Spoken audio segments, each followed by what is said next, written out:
বন্ধুরা আম বাগানে এসেই কিন্তু আমি সঙ্গে সঙ্গে 4 পিস গাছ পাকা আম পেলাম।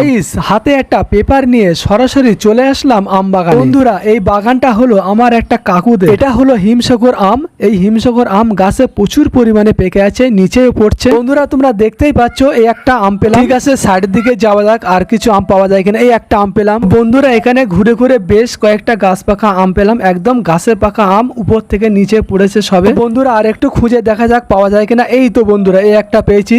তাহলে মোট 4টে আম এখানে পেলাম, পুরো গাছ পাকা আম। বন্ধুরা তোমরা যারা আম খেতে ভালোবাসো অবশ্যই কমেন্টে জানাবে। ভালো থাকবে, সুস্থ থাকবে, আল্লাহ হাফেজ। বন্ধুরা আম বাগানে এসেই কিন্তু আমি সঙ্গে সঙ্গে 4 পিস গাছ পাকা আম পেলাম।